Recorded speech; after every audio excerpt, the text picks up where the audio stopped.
Authors and Dragons! Time of magic, age of might. A band of heroes step up to the fight.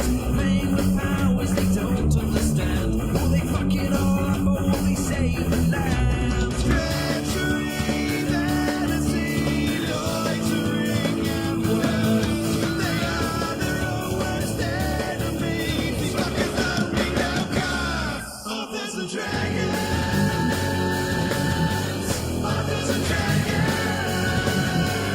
Their powers combined, a group of fantasy authors take on a sadistic games master.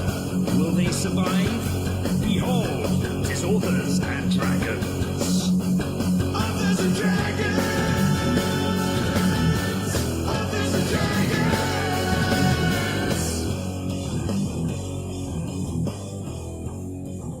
Hi, I'm John Hartness, and I'll be playing the role of Fandingo the Fantastical. In what passes for real life around here, I write the Quincy Harker Demon Hunter urban fantasy series, as well as the Black Knight Chronicles and the Bubba the Monster Hunter stories, as well as other things including my newest release, Amazing Grace. Hi, I'm Joseph Brassey, angry political and constantly pissed off author man. I play the role of not so angry political but constantly pissed off barbarian Björk Bjornsson. I was an author on the Mongoliad Project, and my debut novel, solo novel Skyfarer, is out from Angry Robot Books. So go buy that shit. Hi, my name is Rick Gualtieri, and I play Silas Kane, mighty paladin of Torag, as well as the mysterious Arrow of the Gods.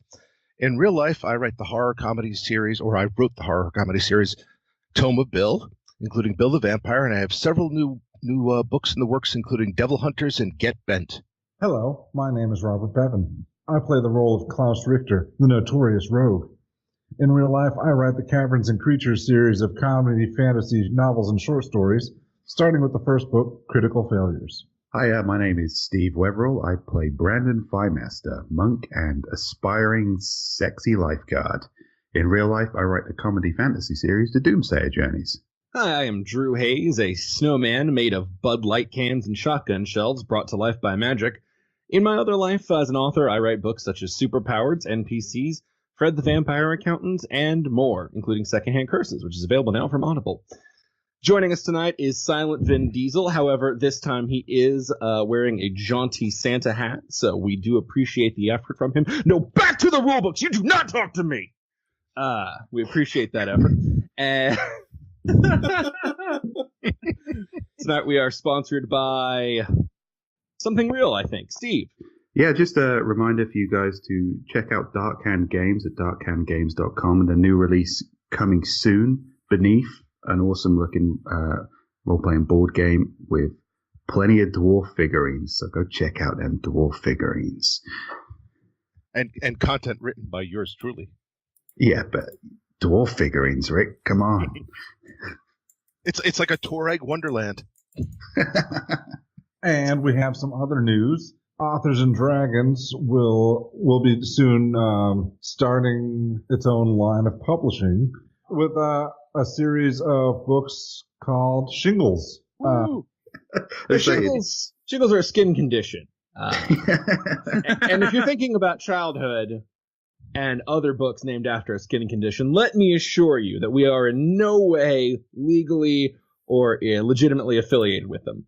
But if you're thinking about their formats of being short monthly books that come out and have fun covers and silly premises, and then you just enjoy them and move on to the next one, well, now that comparison would be apt. Except instead of not being safe for work, these are pretty much not safe for anything. Yeah. It'd be like if horror for children was written for terrible adults. Yeah. It's a good way to put it.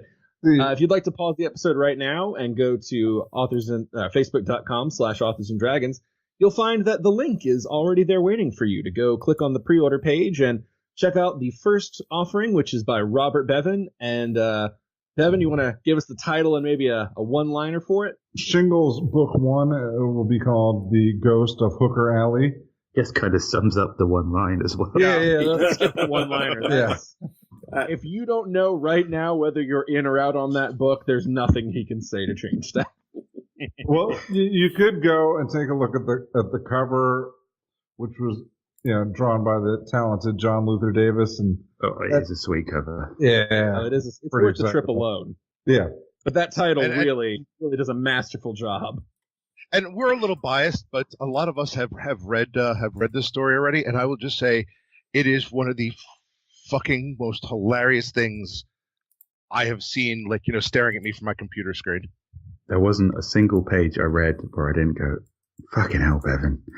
But in a good way. Yeah.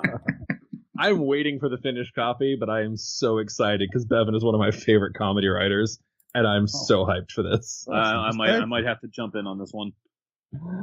So every month for the next year, all of 2018, possibly longer, we're trying this a little bit at a time to see how it goes. You can pick up a new Shingles novel from one of the authors and Dragons crew. Yeah, we'll be varying it up who writes them, but they will be consistently drawn by the wonderful John Luther Davis, formatted by Falstaff Publishing. published by Authors and Dragons. Yeah. Yes, published by Authors and Dragons. And stories designed to make you consider, what the hell kind of person am I to be reading this? Yeah, you will finish these books, look at yourself and say, am I bad? Is the world worse because I'm in it? No, it's these people who are the monsters. Hope you enjoy! That's a hell of a sales pitch, Drew. Well, after that exciting news, let's go into the game. And when last we left our intrepid adventurers, they were just kind of hanging out. They were in the bar, they were drinking. Silas had gone for a couple of swims, as had Klaus, as had Brandon, though in a showier way. A more flex version of it. I rode a goddamn hippopotamus. Yeah, but nobody saw, man.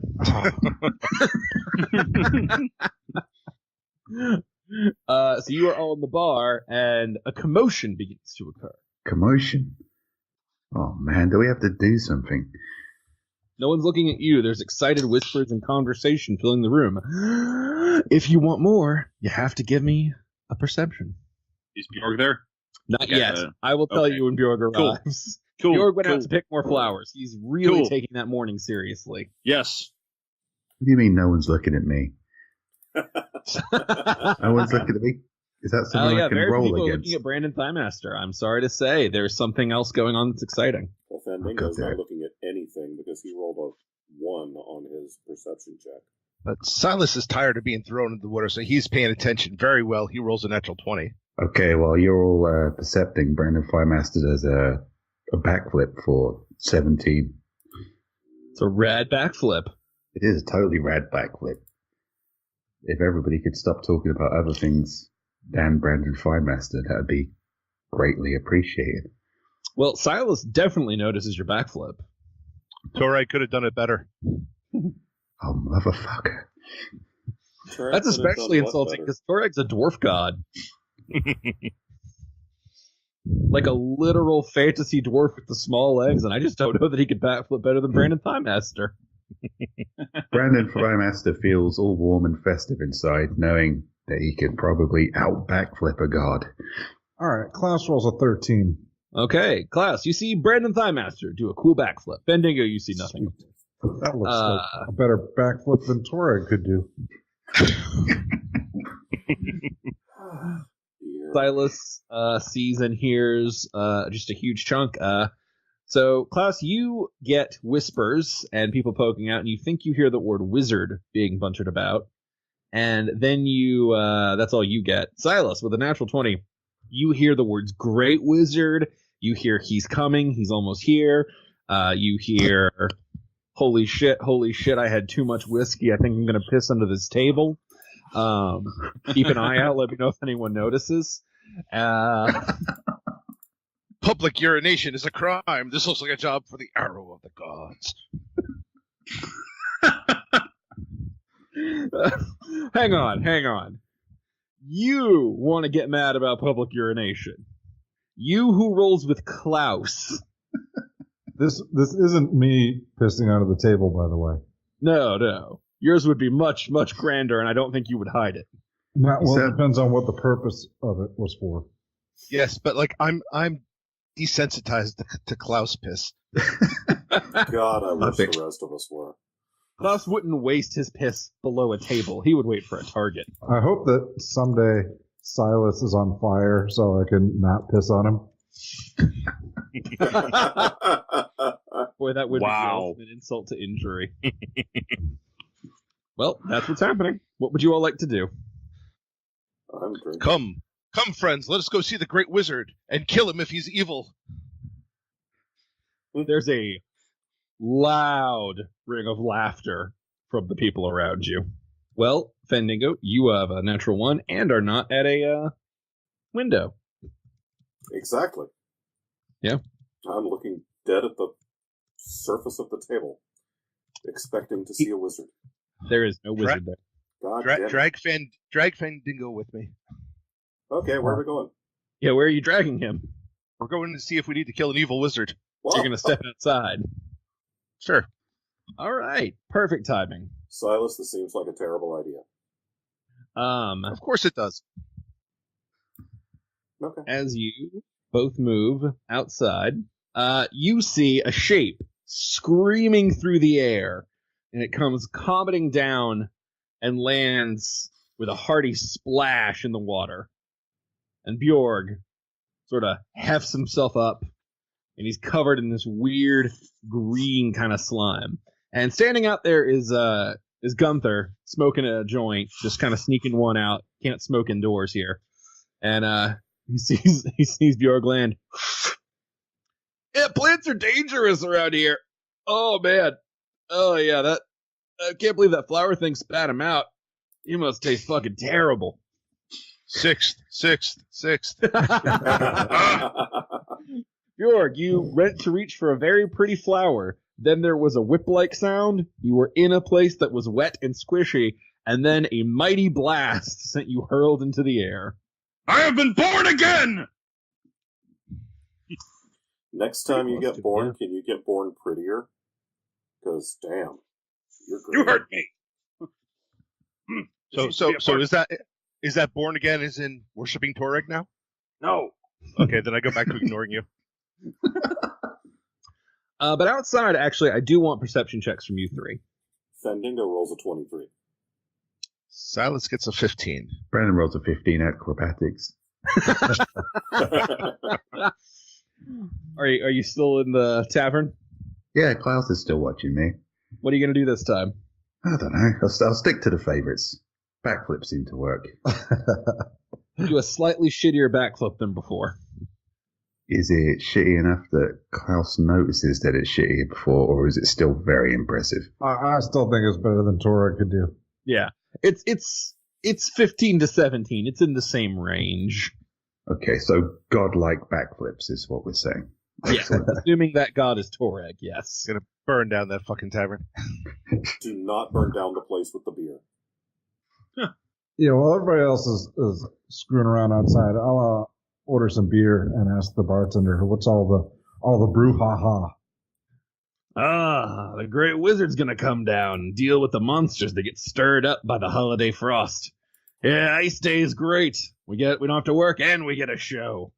Neat. All right, back outside. So we had Fendingo with a 23, Silas with a 15, Bjorg. I'm getting my sheet here so I can... Getting a sheet together. I'm Get my taking sheet 2 together. gold away for beers for me and Ron Weasley Jeremy. All right, Bjorg rolls a 10. Fair enough. Okay, so a 10. So this is really easy. The water is super fucking choppy. As you are all standing out there, like the ice is getting bandied about. This has gone from relatively placid to some crazy fucking shit in no time. And Gunther kind of finishes his smoke and goes, all right, guys, show's about to start. So, stay out here if you want, but everybody who lives here is indoors. I don't know. Maybe fucking think on that. And then goes inside. Silas refuses to think. That is the most honest thing I think he has said. However, I will say Fendingo, out kind of on the horizon, you can't quite make them out yet, but you see some huge shapes, sort of like, you would think they were ships sailing in, but ships don't move like that. Fucking hell, it's giant sharks. Gotta go. following the guy with the weed. I mean, the people here have been very upfront that sea monsters are coming. Yeah. Just letting you know they weren't wrong. Bjorg will follow his friends. Well, one is standing outside, and one is... I guess, who do you qualify as a friend? The guy who got him high. Yeah, Bjorg is going to follow Gunther because he still hasn't gotten his, chance to get blasted yet. Didn't you take the elf boss? No, you were the one who didn't. All right, fair enough. I haven't been here any of the sessions you guys got blasted. Yeah. Gee, Joe, you think maybe you keep them on track a little?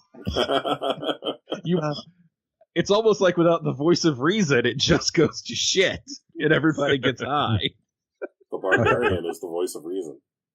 This is very apropos for this party. It makes me so sad.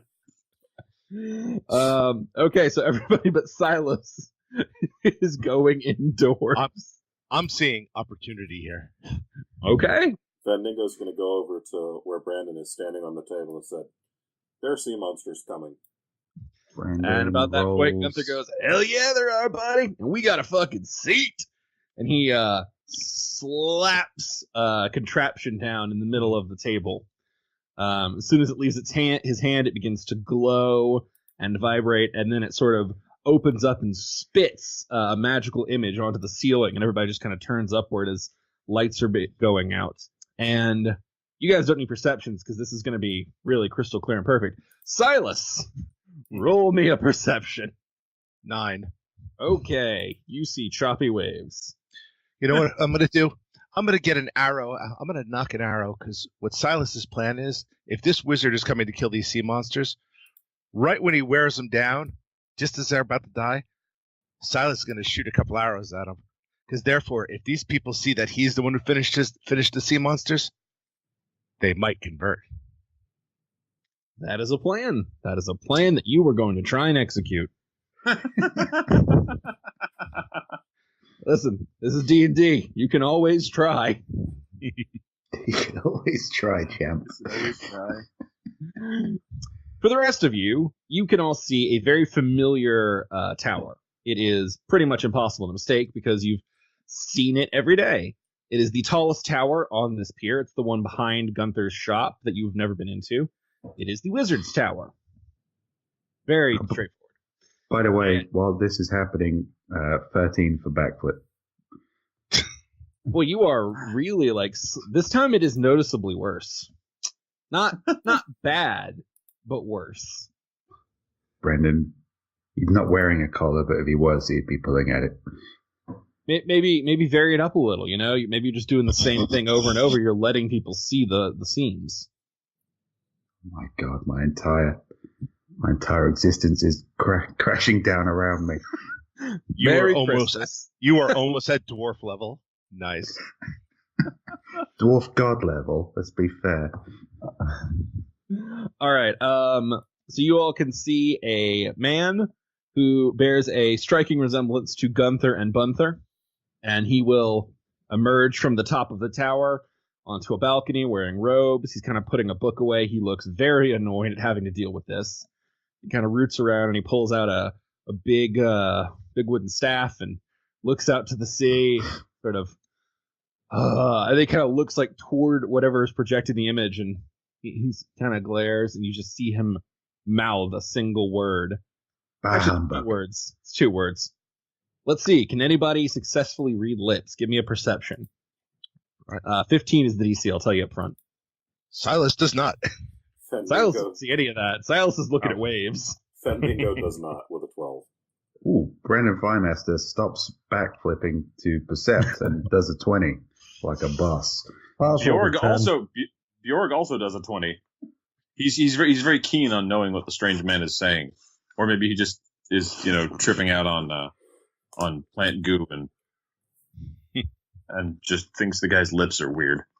Brandon Thighmaster and Bjorg with 20s can perfectly make out his lips as they kind of grumble the words, "Oh, fucking Gunther."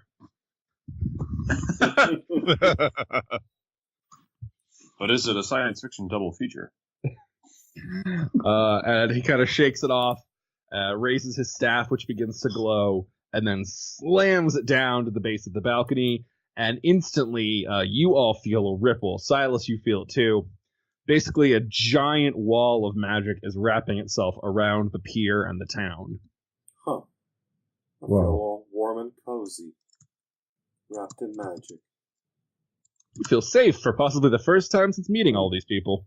I feel tingly and safe, and don't know that I like it. All right, let's see if we can ruin that. Yeah, I feel like I'm being patronized. Brandon Firemaster will step outside just to kind of get a better look at what's going on here. All right, you step out. You step out into spray from the sea as the waves have only gotten choppier and choppier. You're being bombarded by icy, freezing cold water spraying you from all sides. Silas, you Roll are to getting look that too, but majestic. you're not actually. You picked the safer position. You picked the less dramatic position. Yeah, the wind is basically coming from the south of the map, so it's blowing in, and that's where the worst of it is. So Silas has a building blocking for him. Klaus would like to go outside with Silas and see if I get any special tingles or feelings from my axe. And I'm going to bring my beer with me. All right, you step outside, beer in one hand, artifact axe in the other. Bjorg will also step outside. It's not going to be left behind by his friends. Your axe is kind of burning. It's got the thirst for battle. It would love to be out there on the waves, doing battle, protecting its home. The longer you hold it, the more you're like, I wonder if I swam out there, could I just start chopping them? I was kind of hoping they'd come to me. But, yeah, my axe isn't a very good flotation device, so. Sorry, axe. If you got any powers that can call them here, I'm all over that. I don't know if my axe can hear me. I'll try talking to my axe. All right. You're going to try to speak to your axe. Your axe does not speak back, but it would still love to chop some shit. Right. Everyone inside still, you are going to be able to see this. Everyone outside, give me perception checks. Brandon Firemaster percepts a 13. Silas Kane percepts a natural 1. Klaus rolls a 3. Okay. Well, appropriately enough, since their back is literally to the action, Silas and Klaus see jack shit. Brandon, you can kind of make out what happens, but between the spray of the sea and like the wind, it's really hard. You just sort of see some lights traveling along the edge of the barrier. Bjorg and Fendingo, you can actually see the show as the wizard sort of continues to hold his staff and he's muttering something, and all along the shoreline, sort of in the alcove that runs up to the entrance to this little secluded pier area, sort of magical runes begin lighting up as this power kind of travels around to them. And from each one, a big burning ball of magical energy rises. Shit, dude. Gunther, your dad's a badass. Yeah. Oh, he's a piece of fucking shit, man. But, I mean, he's lasted this long as a piece of fucking shit for a reason. He's a badass piece of fucking shit, bro. Oh, without question. That's why Bunther's pouting over there. He always wants to help fight, and Dad never needs him. Sucks to be Bunther. And he's not even high. Jesus. That's why it sucks. No, that's not fair. There's a lot of reason it sucks to be Bunther. Bunther's one table over from you guys, just FYI. I figured Bunther was hearing every word. Oh, he is. He is. So you're saying that Bunther sucks, high or no? Oh, yeah. No, man. It sucks. No, I'm saying it sucks to be Bunther, high or not. Why does it suck to be Bunther? Have you met Bunther? Oh, yeah, but I wasn't sure if there was another reason. Do you want to be Bunther? I want to be me. Like, let's see, there's your answer right there. Sucks to be Bunther. I suppose it would be rough not being me. Nah, it's actually pretty cool not being you, bro. Bunther just, like, silently walks to the bar and gets another beer and sits down and keeps angry drinking. It's nice to know you all learned absolutely nothing from the Cloak Demon. Yeah. We're gonna rename this Hazing and Dragons. Being shitty to nice people and dragons. Although, to be fair, we haven't seen very many dragons, so it's more just being shitty to nice people. That is Period. fair. It's a lot more of that. Okay, so does anybody want to do anything else before we go to the next scene / perception check / automatic see it? Brandon Firemaster will sort of lean into the wind in the style of Michael Jackson's Earth Song. And that's it. Well, everybody who's still outside, give me perception checks. All right. Oh, Klaus rolls a natural 20. Silas gets an 8. Brandon Firemaster rolls a 12. All right. Brandon, same as before, you can see a little bit. Silas, you're getting jack shit. Klaus, a stray gust of wind catches your beer. And on instinct, you lean out and flip around to catch it. But you're a rogue, so you have awesome dexterity. So you hold yourself, but you're leaning slightly over the edge and back in the direction because it's a natural fucking 20. So I have to give it to you. So there has to be a reason. So by sheer chance of wind and catching your beer and a break in the storm, you have a perfect sight of this next part. Everybody inside sees it perfectly too. All of the spheres that rose up blast outward in rays of magical effects. Some are blue, some are red, some are white, some are green. It's clearly meant to be a different variety, but they're all lancing straight out into the horde of monsters coming toward you. And as they strike, they are just burning and searing and cutting down and destroying and exploding. Basically, it's the magical equivalent of heavy artillery fire directly onto the enemy. Wow. I love Ice Day. So festive. So far, I don't find this to be particularly impressive. Brandon realizes that no one is looking at him and goes back inside.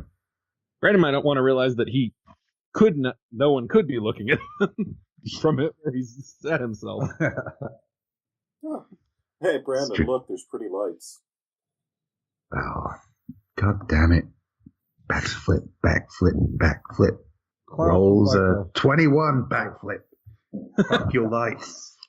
He comes back in, body sprayed by the wet sea, does a beautiful backflip with a kick at the end that just fires water across the bar, drawing lots of eyes to him. Hey, Brandon. Hey, Brandon, look, pretty lights. Merry Ice Day, fuckers. Yeah, whatever. You're doing backflips again. Pretty lights. God damn it.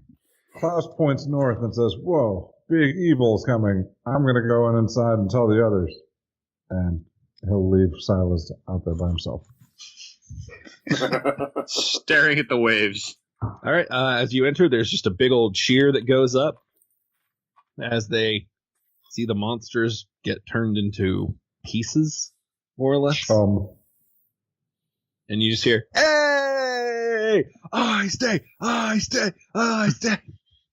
And as they're cheering, the wizard sort of lowers the staff, peers out toward the sea, and then turns slightly back and makes a quick motion toward the camera, which disintegrates, and the image cuts out.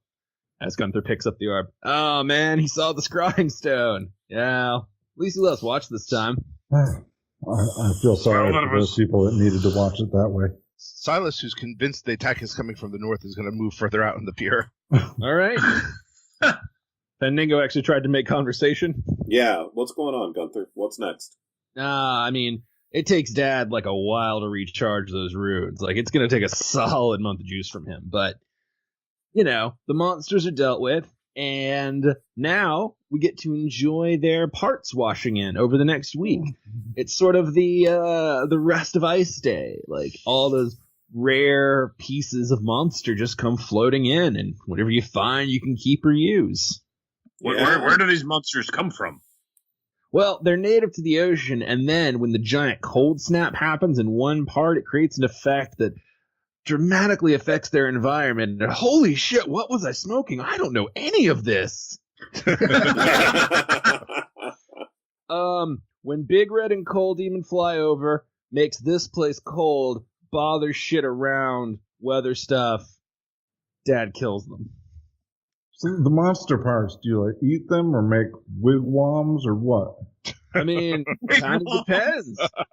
You get a chunk of sea monster, maybe it's good eating. You find a horn or a claw, maybe that's a future sword. Scales, I mean, whatever. Neat. Let's go find some of that shit, and we can trade it for more of that stoner elfweed stuff. Yes, you can. But you're not really good at sea stuff, are you? Not so much. Yeah, we gotta wait for that to wash in, man. All right. Well, you want to go get hot? What do you think I was doing outside? Not sharing. Falls down laughing slightly. But no, I'm gonna wait until this cuts down a little. Walking back in the wet and shit is terrible. Also, a fucking party! And as you look around, yeah, it is a good fucking party atmosphere. The kind of atmosphere a bard might play at and earn a little coin. Bjork is going to go plunk down however much gold he needs to do so to acquire a bottle of whiskey that he will then chug. Bottle of whiskey is going to be, well, it's a special occasion, so we'll give it to you for 5 gold. All right, that's fine. It's not good whiskey.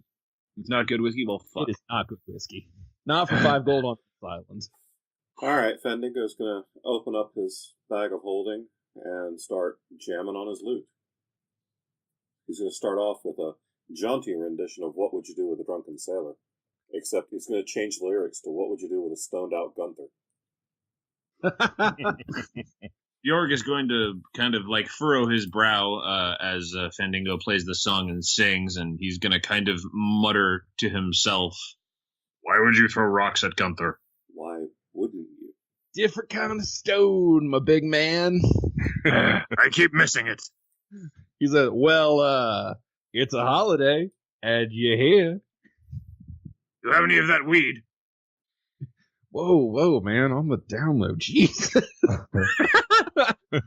I'm from the north. People are straightforward up there. All right. I tell you what, I got something experimental for you, okay? Slide me 5 gold over. Bjork will fork over the gold.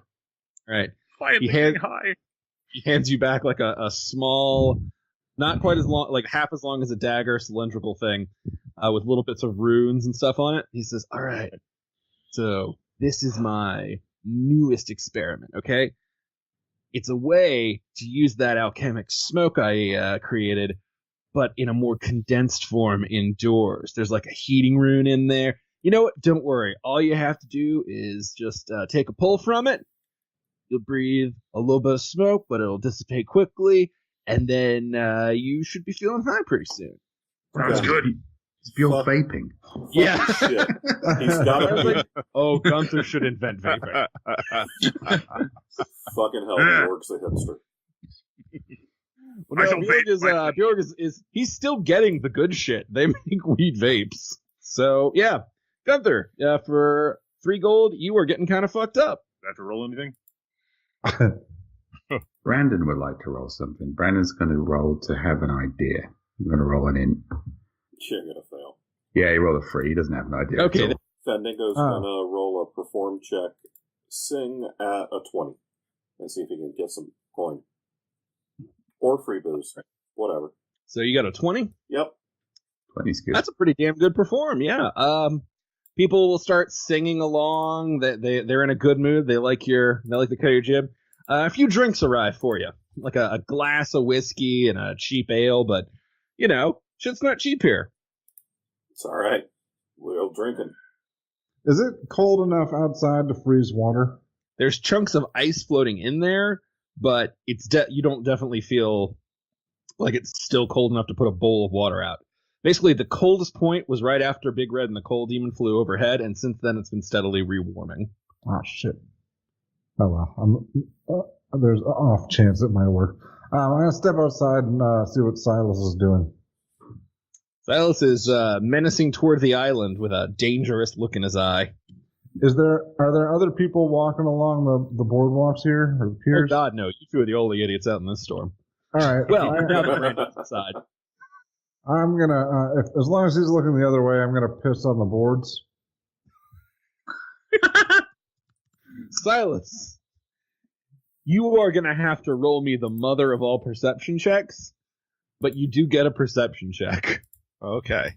Let's see if you hear piss hitting boards in a storm. I roll an 8. I don't hear piss hitting boards in a storm. You do not hear piss hitting boards in a storm. I miss the piss hitting the boards in the storm. Klaus, you have successfully stealth pissed on the boards. All right. Your bladder is I'm now gonna drained. go- I'm gonna Why go are all refill it. your great rolls about pissing? I didn't actually roll for that. No, yeah. I'm not going to make him roll to take a piss. That's pretty much a gimme. It's just assumed that you make a great pissing roll. He's not trying to do any artful with it. He's not trying to piss on a creature. Just peeing on boards. I'm not trying to write my name. I'm a bit disappointed. You should make him roll. One is a kidney stone. Time to refill. I'll remove another 2 gold. Dude, if every time you peed, you risked a 1 in 20 chance of getting a kidney stone, that would be hell. Oh god, yeah. Every day would be like, don't break the seal day. Mm-hmm. Fendingo is going to now launch into the night that Pat Murphy died. And that's a song.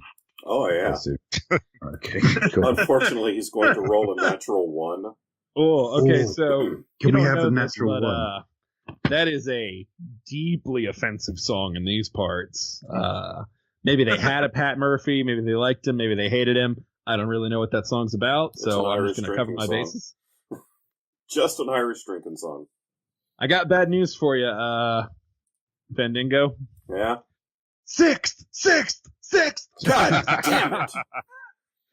Silas, you do hear a loud clatter from behind as the horde emerges. Okay, actually, Klaus, Yes. roll me a reflex save. Let's see if you can finish your business and tuck your shit away before a giant crowd emerges. Oh, I thought I'd already finished. Okay. Remember, it's all happening simultaneous. All right. Klaus rolls a 26.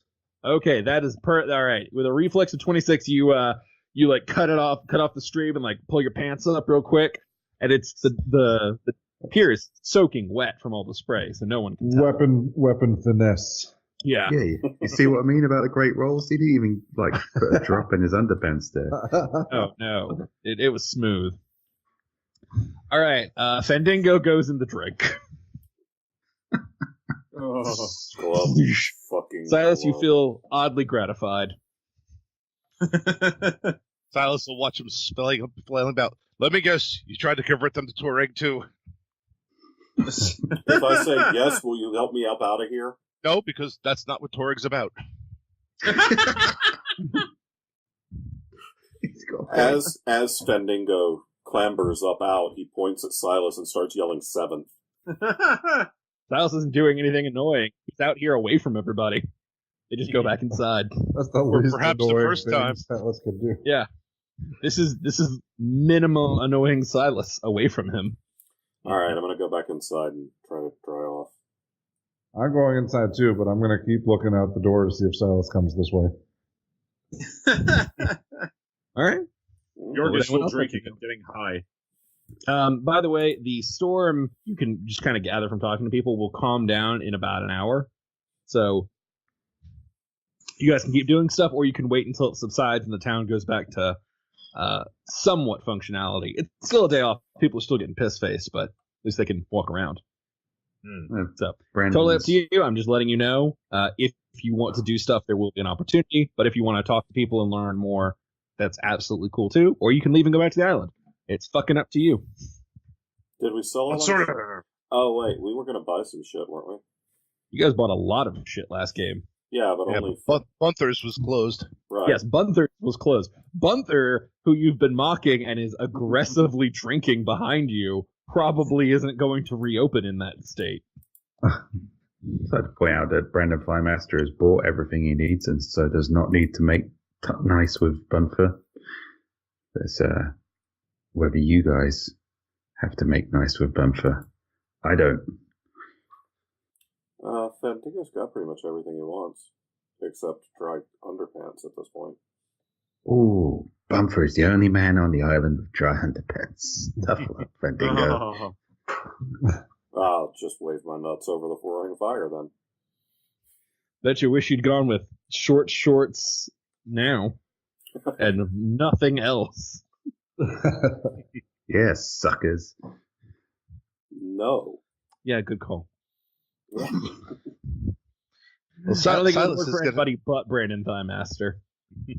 Yeah, no, nobody wants a bard in hot pants. Well, listeners, if you'd like to dispute John's point there, please do feel to write in. Brandon Firemaster's going to talk to the bartender. So this sea monster parts, presumably that's, I guess, sushi, which is excellent protein. He kind of just looks at you. I guess it depends on the monster. So, right. I still need to find some way to kind of build up the strength point I lost. I'm thinking that sea monster sushi might be the way to do that. How do they normally retrieve the monster parts? Is there kind of a race or something, or is it communal, like a bunch of cucks, or? You keep what you find. It all sort of washes in. Some people walk the island, some people go out in boats. I mean, we can't go out for today, both because it's ice day, and of course everything's going to be frozen over, and also because we've been drinking since this morning. That's And never a professional stopped sailor. us from anything. We So only it's sail when we start drinking at noon. Morning means a day off. So libertarian monster part retrieval, not communist monster part retrieval. Fair enough. Say if somebody wanted to get an advantage on a bunch of cucks to get the monster parts, what would one do? Or do we just have to wait for the weather? I guess you could try to sail a boat out in the icy seas You're good at that. with lesser monsters still churning out there. Klaus raises a good point. I am good at that. Okay. Of course, you'd have to Brandon, find someone who would lend you their boat.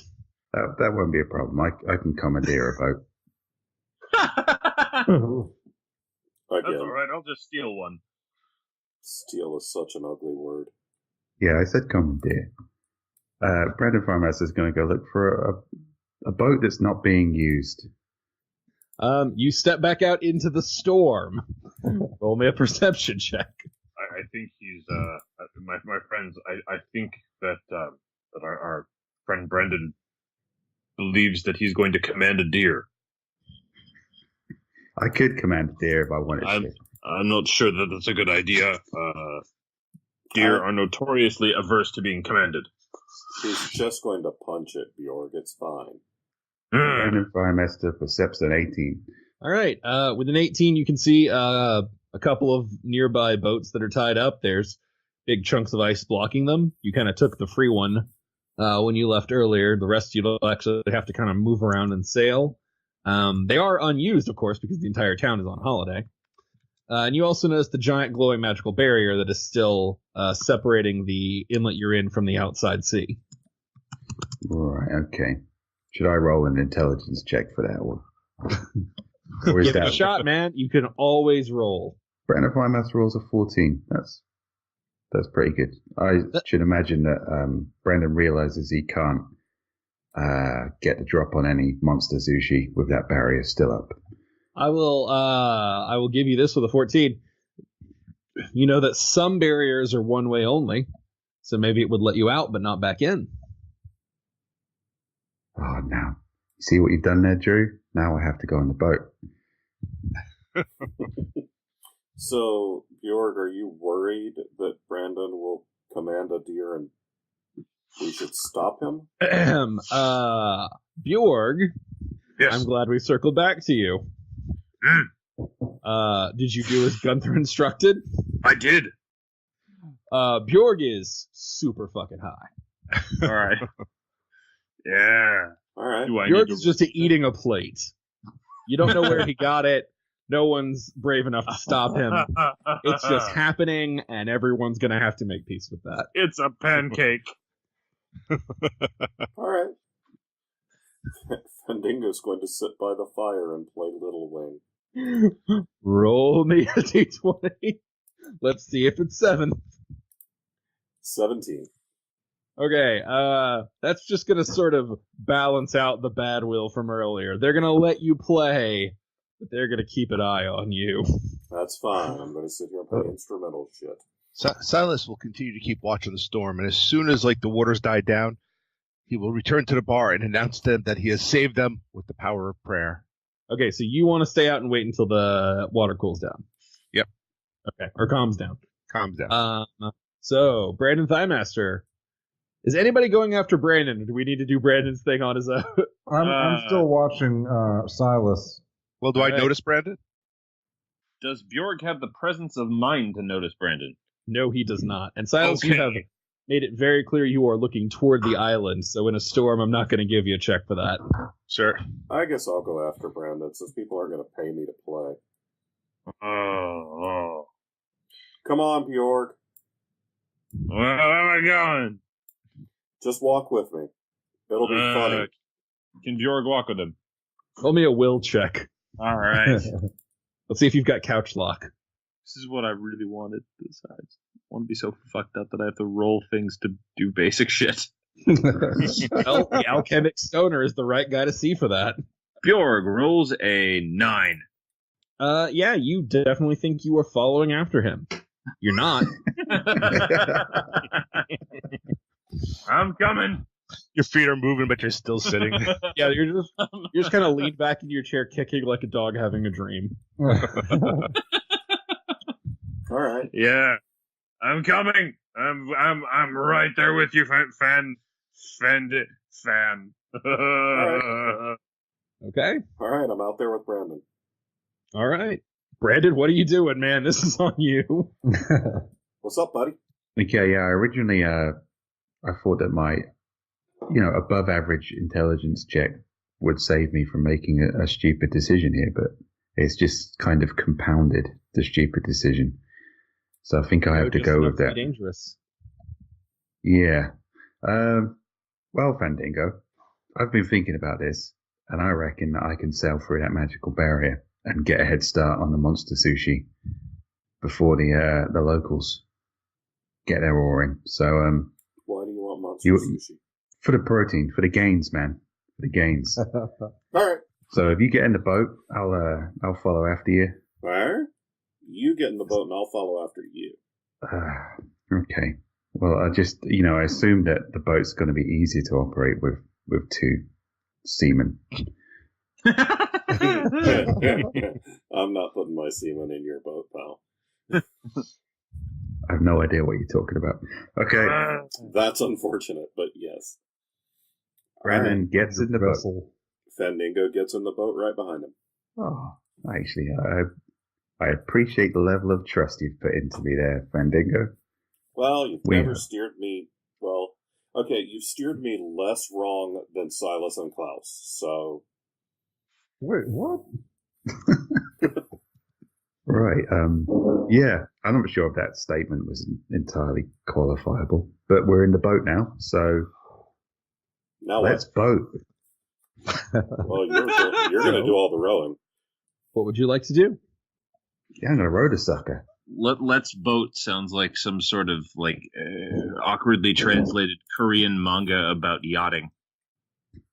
That may be I what would read this that turns manga. into. I would read that one. Yeah. Okay, yeah, I've got my hurricane staff emergency boat boost. It didn't really I'm so work glad you've out. got your hurricane staff in the middle of a storm. That's super. Yeah, I mean, it's cool stuff. Since, are you actually trying to sail it, or are you just blasting it out again? No, I'm going to row it out a bit. I'm going to save my hurricane staff maneuver. Didn't quite work last time, but might work next time. You're gonna work your way up to rowing, buddy. First things first, you have to unknot all the ropes tying it down because it's patent for a storm. I like I can the do idea of him trying to row it while it's tied up. Or you guys can cut them. Yeah, It's up to you. I will let you sleight of hand or dexterity if you don't have sleight of hand trained. How about if I just Fandango? cut them? Oh, you just cut them? All right. You are out there. Then I will need let's see. So I know you don't have anything specific about it. Fandango. Yeah. Roll me an int check. Let's see how much you know about sailing. Not a goddamn thing. Fandango rolls a 10. Okay.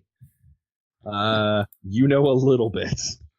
How about Boats float. maybe Okay. knowledge nature? No. Okay. Do We're you gonna do- have knowledge boats?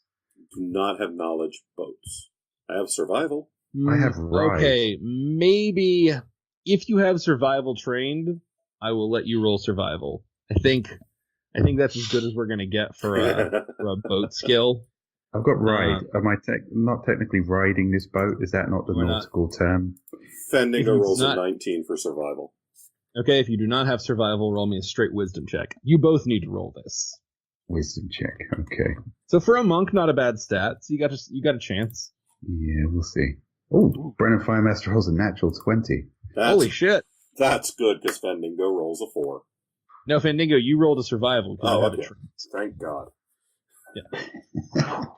Oh wow. Okay, so shockingly, as Fandingo is like looking around with his 10, but he does pretty well at surviving. He's like, all right, I can figure this out. I'll get this, and I'll get this. And as he's getting like all the little stuff done, he turns around and Brandon Thighmaster has masterfully taken the oars with his mighty arms and has piloted them around the initial icebergs. Nice. This is exactly how I envisioned this would go. So are we like way out here now? Yeah, you guys are right about here. You're sailing around the wizard tower. See, Fandingo? Sushi for everyone. Fendingo waves to Gunther's dad. Gunther's dad went back inside. I know. Oh, gotcha. Yeah. I'm being I get you. jaunty. I'm in a ship. I'm in a boat. I should be jaunty. You're going to have to get past another set of icebergs before you can reach the barrier. So go ahead and give Easy. me another survival and wisdom. Oh, Brandon Firemaster rolls an 11 this time. This is going to be bad. Fendingo rolls a 5.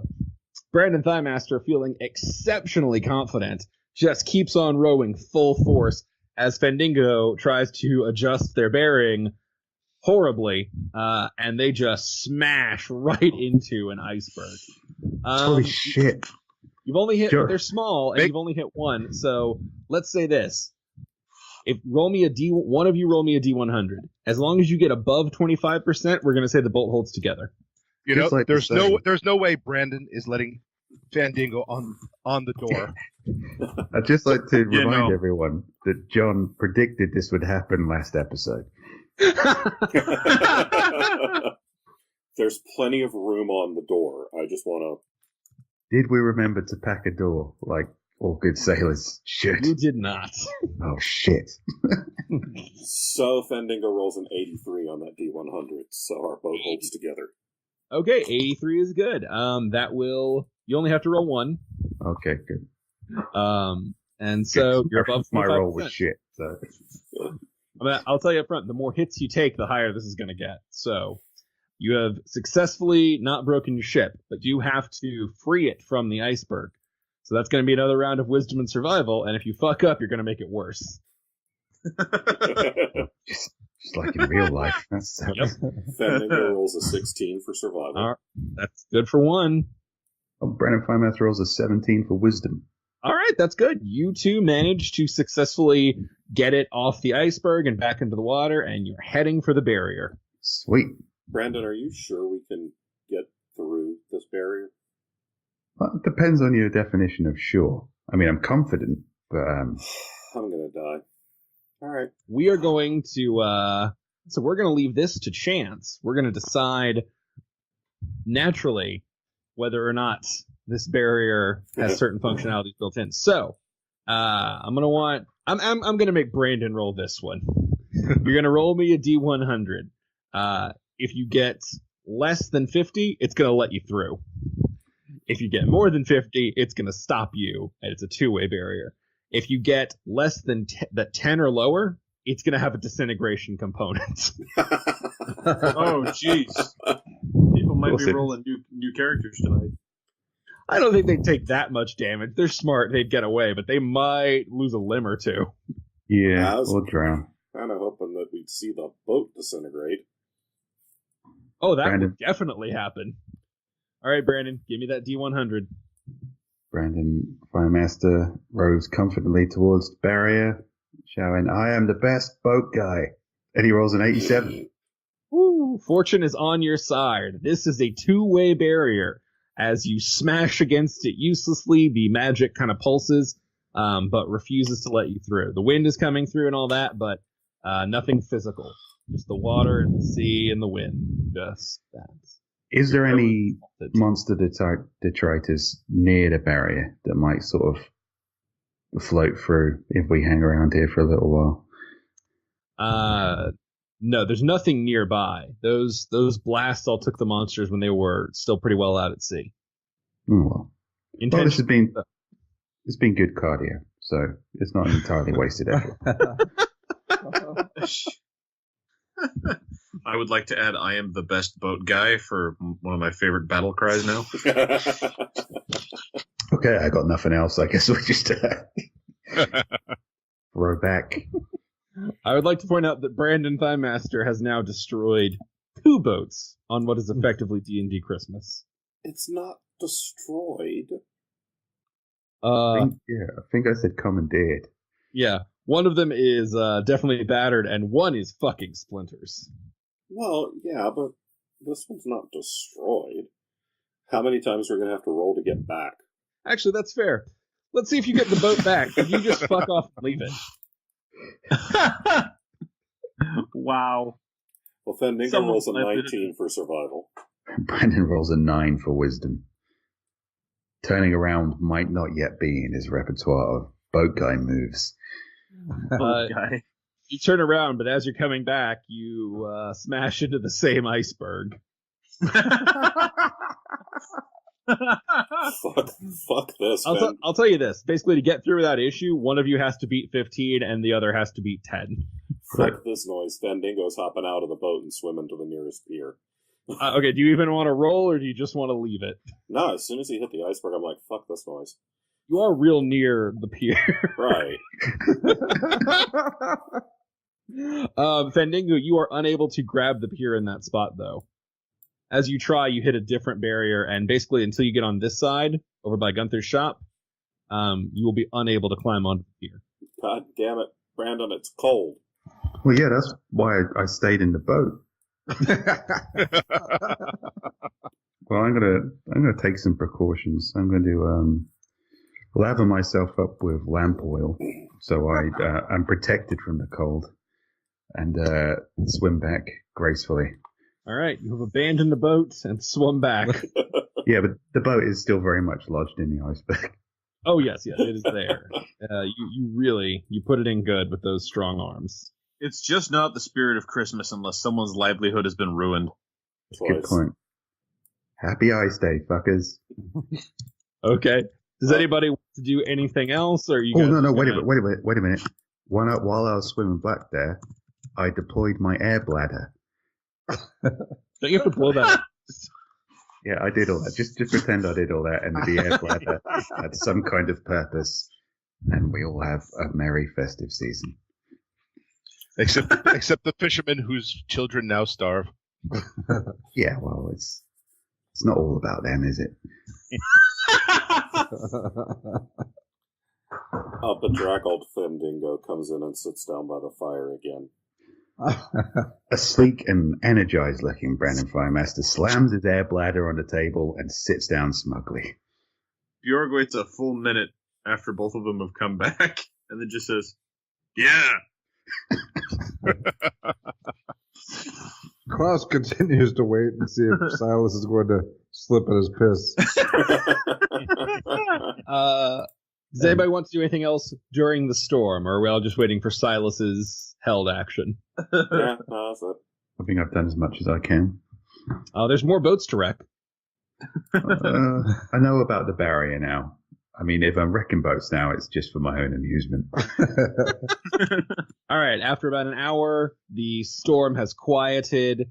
There's still chunks of ice. It's still cold, but it's not like a monstrous wind and spray and all that shit. So, Silas, as the one outside, you are the first one to know that the storm has more or less calmed. All right, Silas will nod his head approvingly. One for you, Torag. And will make his way back to the bar.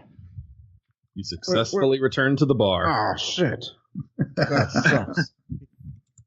And I will announce to the people that Torag succeeded where their wizard failed. Your feet smell like piss. You are met with raucous laughter. I hate to tell you, man, but you pissed on a pier during a storm. Like, that's been washed away forever ago. Yeah, I know. I thought about that shortly after I did it. Yeah. The ambition was good, not the execution. It's the thought that counts on ice day. It is.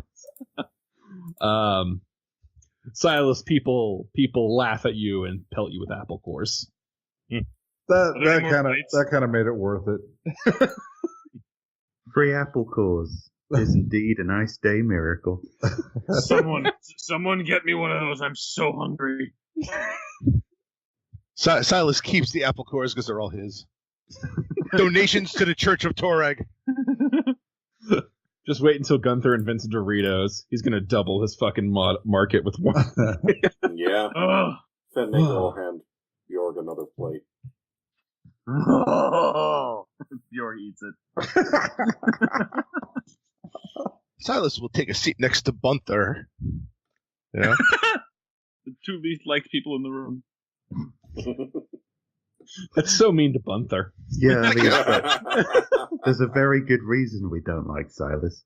We don't like Bumper just because, for some reason. He doesn't sell you weed like his brother. We dislike That's a him because very he's good not reason. Gunther. It's an incredibly cruel reason to dislike him. But Silas has been thinking about this.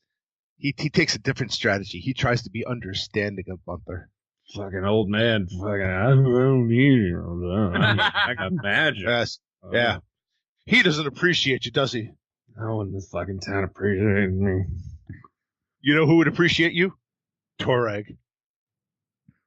what evidence do you have? Gotta look you up and down. Not really a dwarf or into paladin-y stuff, so probably not. Let me tell you, he's a hell of a lot better than your miserable deadbeat dad. Oh dear. Roll me he's deep in the drink. Let's give this a 50-50. Roll me a D100. Higher is better. For Silas or for hilarity? For Silas. For hilarity, lower is better. Fuck. Right in the middle, 52. Well, that's slightly on the side of okay. He kind of like, he was so drunk he sort of half nodded off when you were talking. Yeah, man, fucking monsters, man. Fucking monsters. Put my arm around him and commiserate. Yeah. Your arm gets halfway there, and you feel a blade pressed against your wrist as he has just like drawn a dagger and whipped it around without looking. God, fucking monster, fucking. Suddenly, like Bunfer a little bit more. Like he's not even paying attention. As soon as you shift, he sheaths his dagger back. Got it out on his sword. I get magic. Are there rafters in this place? I don't believe so. I think we already established that. Wait, did We established the presence or non-presence of rafters? Yes, I'm pretty sure you've asked this question before. Seriously? Yeah. I You've have definitely asked this question before. Maybe not about this particular abode, but it's come up. Did he just I don't say remember that. But it's a coastal town, so that's not the architectural style. So no. Did he just say that he doesn't need a sword because he's got Jenga? Got magic. The fucking magic user. Oh, I thought he said Jenga. But there's getting a little sloppy now. He kind of leans back. Oh yeah, everybody likes magic. No one gives a shit. I'm good with a sword. How good are you with an axe, Fuck it. Gunther? Fucking. And you see Gunther kind of go over, and he pats his brother on the back, and as he's talking, he just like pours something in Gunther's drink. Fandango's gonna try sleight of hand to switch Gunther's drink with Bjorg's drink. Sleight of hand. 9. Like as you reach for the drink, much like Silas before you, there's just a dagger in between your fingers suddenly. Bunfer, he's all right. You know? How'd that get there? I tell you, fucking God, fucking takes a big sip and he's just going, oh, Okay. All right. Cool. Gunther kind of walks back over. This is the only day he gets drunk enough for me to pull that off. Cool. Bjorg stares at the air where Gunther just was, like he's staring at Gunther, and just nods and goes, "Yeah, cool." Are we just going to be getting shit-faced for the rest of this day? Quick reminder, there's a monster coming to kill you guys, or kill Klaus at sunset. Yeah, I was going to say, correction, to kill Klaus, so I don't really see much reason to hurry. Just throwing that out there. I'm starting to wonder if this is even true. We've been here for a while. So you've been there, since you freed the monster, you've been there for a morning and part of an afternoon. This is bullshit. It's not coming. I tried to do something constructive. Yeah, I tried to get Bjorg really fucked up. Well, Gunther kind of did that. Okay, do we even remember that there's something, a grand evil coming for Klaus, or is that Honestly, something you we guys just have been drinking since you walked back into town, so I don't know. Oh, I completely forgot. I want to see what happens if I roll an intelligence check to try and remember. Should we all in check? Yes. Everyone should in check to remember. Hey, wait, was there anything pressing about today? Brandon Vimaster rolls a 20. Okay, Bjorg rolls a 15. We'll get to you, Bjorg. Silas rolls a 2. Vendingo rolls a 7. It's sort of fitting that the drunkest of you got the lowest scores. Well, and Silas. Okay, Brandon stands on the table, does a brief pre-speech backflip, and says, "Hey guys, we're supposed to be fighting those shadow demon guys later tonight. Didn't we agree to fight them?" Hell no. What the hell are you talking about? I don't remember anything about this. No, we agreed that Klaus would fight them. What? I didn't agree to this. Hey, you picked up the axe. Are there rafters in this place? Still no.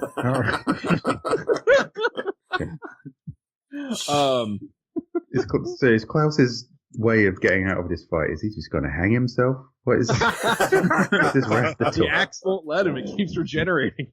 Bjorg, with your 15 intelligence check, that's a pretty good amount of synaptic fire. But you're also severely mentally compromised at this point.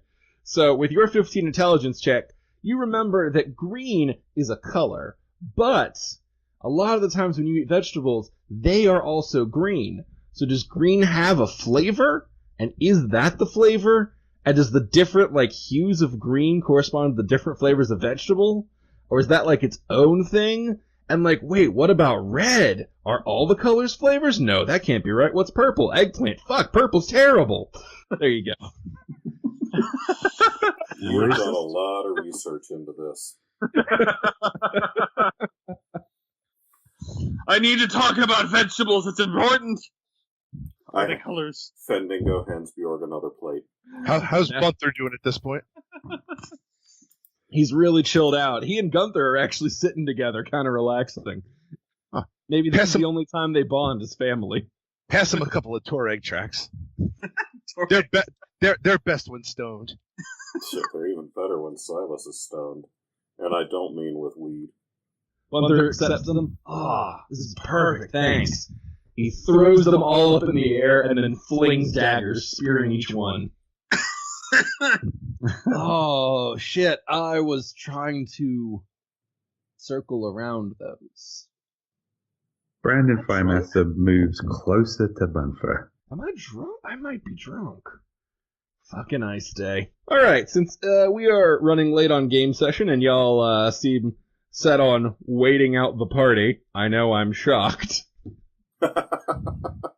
So, we are going to kind of cut things off and leave you in your warm little hearth for the end of this game. We will pick things up next game when it's closer to sunset, the party is over, and you all have to deal with your fucking problems.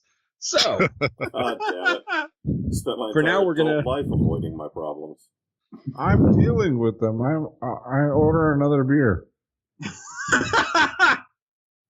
You are dealing with them in the Klaus way.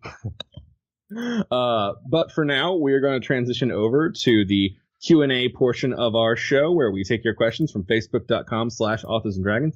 Joe, I believe you have some questions for us. Our first question is from our friend Simon. He says, "So, quick question: Klaus is a rogue, right? How come we never hear him using sneak attack except I think one time? Is it just editing, or does he really forget that that's how rogues work? Sorry to keep picking on you, man. It's just nagging at me." Wow. Well, no, I think if it was an opportunity, I do try to use it. It's just usually not. There's always like a circumstance where we're attacked, where either we're just hanging around and are attacked first, or the last thing we fought, they didn't have they're undead or whatever, so the sneak attacks don't work, and I don't know, one thing or another. I'll do Klaus it. is busy running. Or there's shit. Yeah, that's true. Yeah, peeing takes turns, man. Yeah. I mean, you opened this statement with Klaus is a rogue, right? We've only really got Klaus's word for that. Hey, he detects traps in an unusual way, sure, but he does. We could just like put a monkey out and just like shoo it in a direction, and it would fall into a pit with spikes and go, there we go. That monkey's a rogue. By your definition. I don't want to steal Bevan's shtick of horse torture, but I was in a game where we had like a limited party, but one of the guy was playing this weird class where he could summon a raven and a horse over and over again. So we didn't have a rogue, so he would just summon the horse, run it through the next section of the dungeon, and whatever traps killed it, we would avoid. And he would just keep sending these horses to their death one after the other. Wow, kind of like somebody did in a book with a pig. I opened by saying, I don't want to steal Bevan's shit. Or your own shtick, because you totally did that and split the party. Oh, yeah. Well, that was multiple pigs. Yeah. Not Well, one that's building okay a then. grudge. It was all the pigs but one. Yeah. Well, Mr. Peppers clearly wanted it more. This game does not bring out the best in people. Okay, so our friend Legion says, "Will Big Red be returning?" I couldn't think of a way to work him in this holiday season, since you guys are nowhere near the Island of the Champions. But I threw in a little allusion to him in the Coal Demon, Let's see, a friend of Mark says, "Is the Demon Horse ever coming back? I want to see someone get their ass handed to them by a horse." Will the Demon Horse be coming back? I don't know. Keep listening and find out. Ooh. Let's see here. Our friend Edward says, "You mentioned that the podcast has changed your careers. How so for each of you?" Did we say it was career changing or just that it was a big part of our lives? It had changed your careers, is what he said. Changed my career. I'm generally a lot more morose in the mornings at my day job. And I care less about reality in general. So there we go. That is the advantages of playing Dungeons and Dragons professionally, so to speak.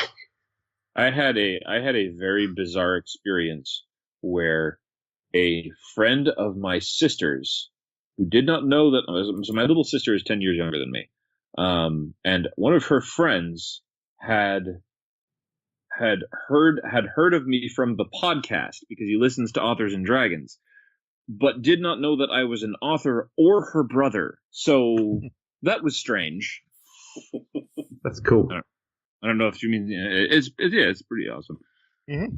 So I would say for me in particular, I've definitely gained a lot more readers by joining this podcast than I had before. So I was being snarky and sarcastic back there earlier.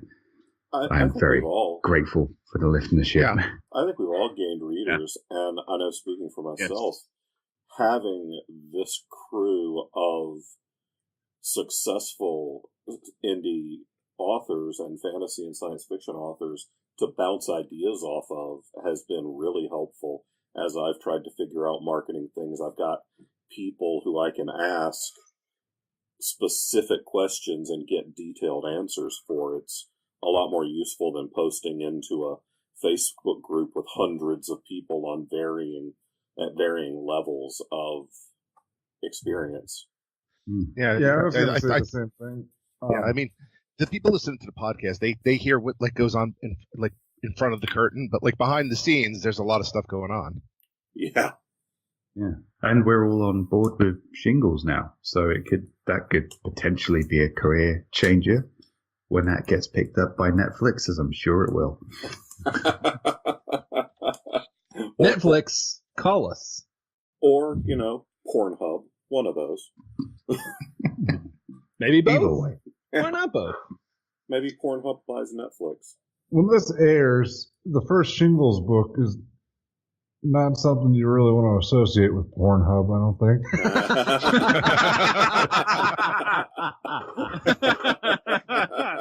Yeah, the first book is something that, viewers of Pornhub might look back and say, "No, I got to draw the line, man." Since Torag's our friend Scott says, since Torag's manservant didn't answer my question last week, Mr. Bevan is Klaus Torag's avatar. Both hate Silas equally.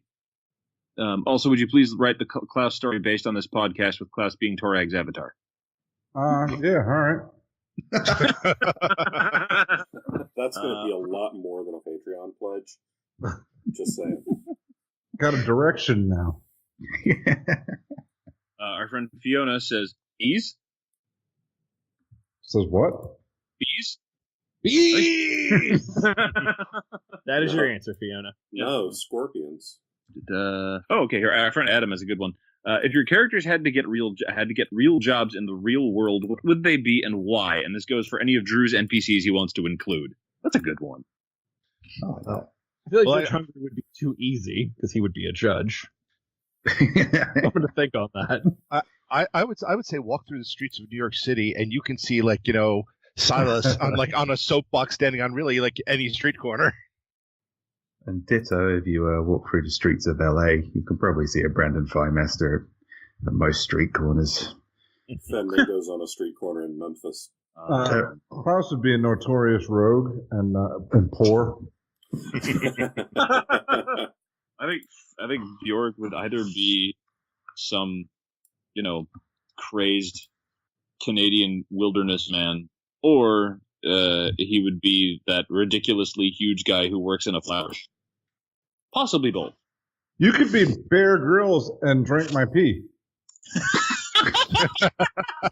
said the random homeless guy on the street. Just walked a little bit faster. Oh god! Wow. Synergy. I'm gonna say I'm gonna use Google not Google. I'm gonna use Gunther for my NPC, and I'm gonna say he works at Google. Yeah. Gunther would do all right for himself. I mean, you got to think he's building all this shit. That's some entrepreneurial spirit. Bunford would would still be very working well in for Seattle. fucking MySpace or something. Yeah, Gunther would be living in $1 billion mansion after his .com got bought out. With the front would be a magic shop, and he'd sell weed to people. So the same thing, just different.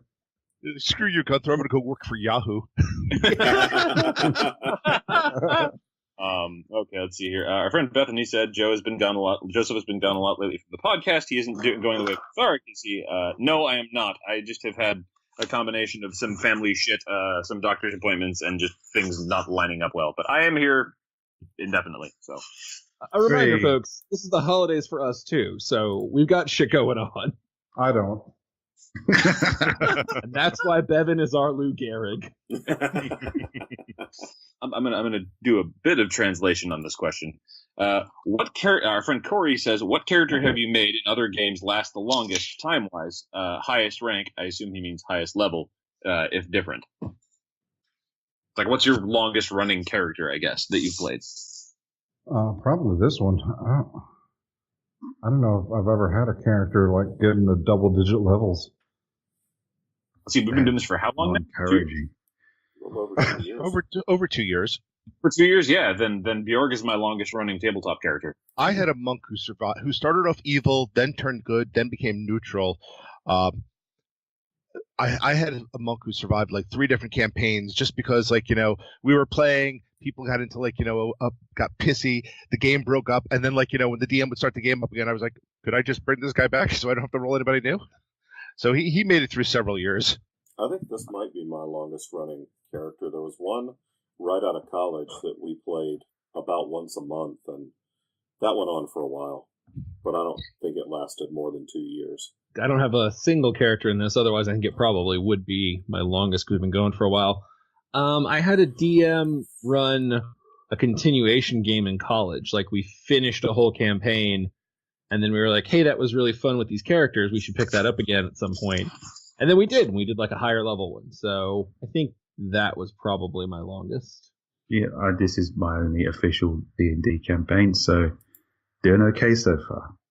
Friend Jennifer, this one's for Drew. She said, Drew, Secondhand Curses is my new favorite thing. I like it even more than the pair book. Is it going to be a series? It is not planned to be a series. I wrote it with the intent of it being a standalone. And so I don't have any plans to continue it right now. I guess maybe that might change down the line if I get a really great idea, or if the response is just so huge I cannot ignore it. But I think it works strongly as a standalone, and I would have to feel very confident in the plot of another book to change that. I have rules for sequels, and having a plot that furthers the development is one of them. So this next question is for Rick, from our friend Carl. Is the Silas / Arrow of the Gods thing developing a split personality? And if so, Drew, how about giving them a magic item that splits them into two bodies? It got weirder than I thought. Yeah, I don't think anybody wants more Silas. Oh, Yeah, clearly, I Carl does. don't want more Silas. Yeah, I mean, it's possible, maybe depending on the die rolls, that Silas could go insane and not realize he's Arrow of the Gods. But I think he knows exactly what he's doing. Shit, he could roll a disguise check so good he fools himself. That would be pretty awesome, actually. But save it for the fanfic, guys. Ooh, Silas, Arrow of the Gods / fic. That might be that might be like the four square Venn diagram, of the cross diagram of shit nobody wants to see. Yeah. Or that a lot of people want to see, they just don't want to admit. Maybe we should make that like a secret Patreon tier. Secret Patreon tier is the... We won't advertise that you're on it. It'll be your secret. Dudes. What? Netflix. Are you Gunther? No, What's happening? but Netflix has ordered a reboot of She-Ra. Oh, yeah, I heard about that.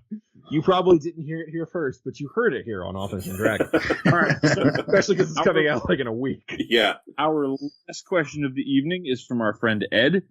Besides Joe, who is up there, who else is coming to Emerald City Comic Con? I'm thinking about getting tickets just to come up to see you guys. So, Well, your 4-day passes are already sold out, Ed. So you shit the bed on that one. But I'll be there. And Drew, you're coming too, right? I am definitely coming. I am super excited about it. Me too. So I think it's me, Joe, and John. Yeah, I've never been to Seattle, so I'm looking forward to it. Ditto. Yes. I'm really excited. I've heard great things. I'm actually getting a hotel room up there this time. Normally, I normally, when I go to ECC, I just I drive because it's my house is only like a half an hour to 45 minutes south. But I decided I wanted to participate in after-hour shit this year, so I'm actually getting a hotel. I hope you're ready for the hangover. Well, my wife's there too, so. Well, we hope she's ready for He's that. ready for the hangover. And that's it for questions. Okay, well, thanks everyone for joining us. If we didn't get to your question or if we cursed you out, maybe try again next week. Oh, wait, we didn't tell Mark to fuck off. Oh, fuck off. Fuck you, Mark. I feel like you should really curse out the people who leave the questions. Otherwise, it's there's no incentive for them to try. Oh, well, All right, this is your last free fuck you, Mark. Next week, someone's got to earn it. All right, everyone, that's going to do us this week for Authors and Dragons. We'll see you in 2 weeks with more stuff and the holidays pass. So, hopefully some shadow murder. Until then, bye. Bye. Authors and Dragons is brought to you under Creative Commons license, meaning you are free to share this material so long as credit is given to those who created it, which is us, the people you just heard play the game. Opening and closing themes performed by the Gore Core 4. Authors and Dragons! Authors and Dragons!